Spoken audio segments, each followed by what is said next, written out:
Hello, everybody. Brian Hussar here. So, I'm sure all you Beatle maniacs have heard the news already. We are getting a 50th anniversary super duper deluxe edition of Abbey Road and a deluxe edition, super deluxe on CD and vinyl, deluxe on CD, single CD, single album, picture disc, you know, ice cream truck, I'm sure, laundry detergent, bed sheets, everything. Kidding about the laundry detergent, of course. But I will be honest, at first I wasn't enthused about this. I've had such a strange year that I felt I just bought the White Album. But no, this is about the right time. So once they made the announcement and once the hype started coming and we were getting the word out, the excitement had grown. So this is an original, at least I was told it was an original U.S. copy of Abbey Road.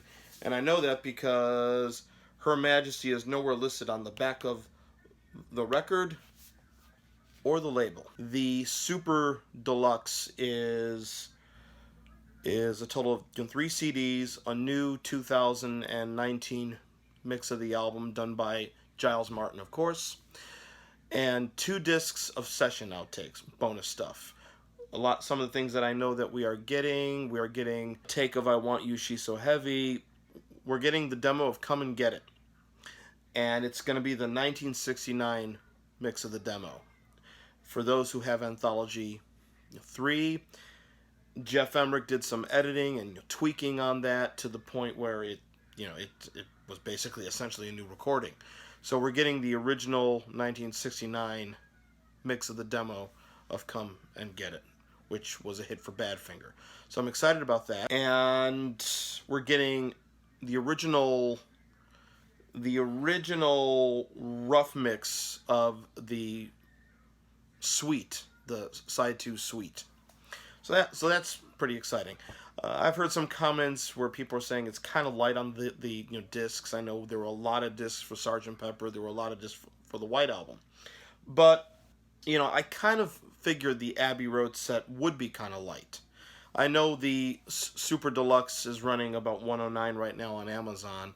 I pre-ordered mine from Bull Moose, and it was $83 the last I looked. And I did something I shouldn't have done. I pre-ordered the deluxe vinyl edition as well.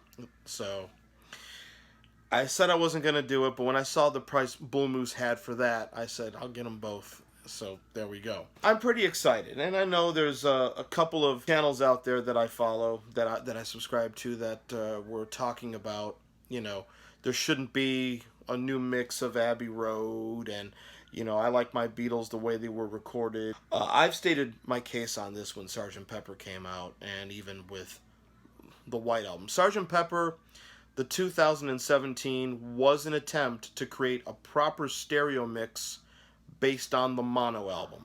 So certain things that the Beatles had approved on the mono album were done for the 2017 mix. I liked what they did with Sgt. Pepper, so when I want to reach for a stereo Sgt. Pepper, I'll reach for the 2017. The White Album, for me, it got a bit complicated because the 1968 mix was pretty good. And in America, we never heard the mono. But to me, once I read more and more about what the White Album was supposed to be, neither stereo nor mono mix was technically definitive.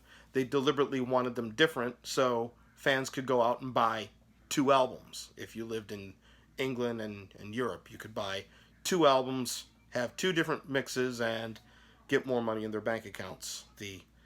That's the cynical side there. But Ken Scott even said that.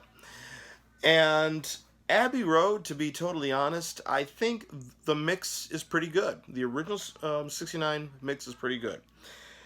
I will say, again, by that time in 69, you started to get into having more tracks, at least in America. The Beatles only recorded, in their entire recording career, 2-track for the first 2 albums in England, then 4-track.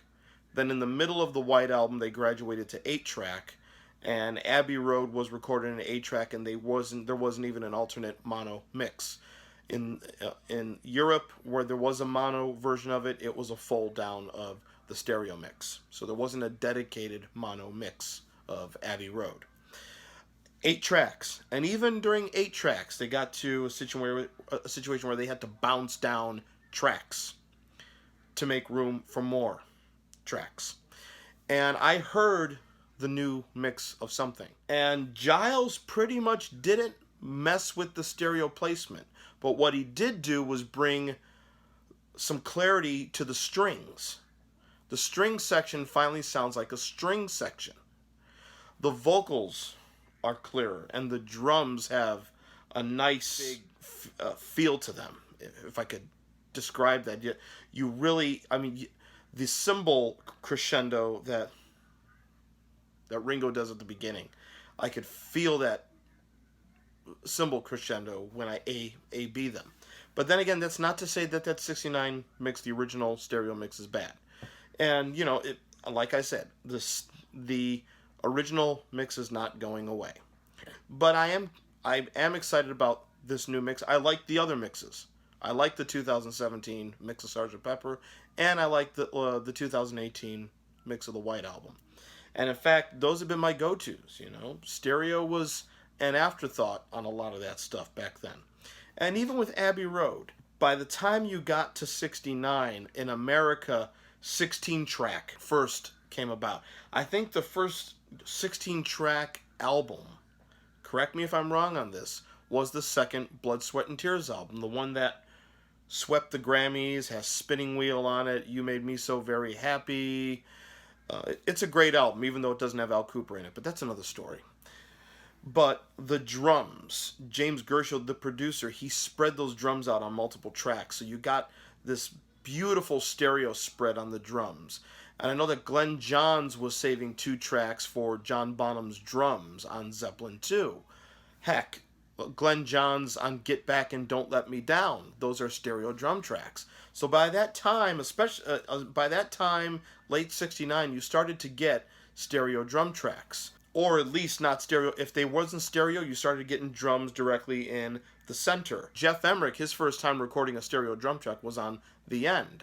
So that's where I kind of look forward to Giles beefing up the drum tracks and stuff like that. Yeah, Ringo and Paul are the 2 Beatles who are still remaining, but Jeff Emmerich did a great job in recording those drums. Now I want to hear how well they were recorded. And so I'm excited about the new mix, as usual. I'm excited about the bonus stuff. I'm excited about, on the Super Duper Deluxe Edition, there's going to be a new surround sound mix done in Dolby Atmos. I don't have an Atmos system, so it will be Dolby True HD, but Dolby True HD does a great job in up-resing it to Dolby Atmos. So I can hear some more pronounced surround. But if you do have an Atmos system and you got your overhead speakers, you know, I'm sure it's going to be a treat. I love the surround sound mix he did for Sgt. Pepper. I extremely love the surround sound mix for the White Album. So those are my sort of random unedited thoughts on Abbey Road 50th anniversary. Give me some of your thoughts too. I definitely appreciate the comments, and like I say, keep them professional. And as usual, thank you for watching. Be safe, be well, and I'll talk to you soon.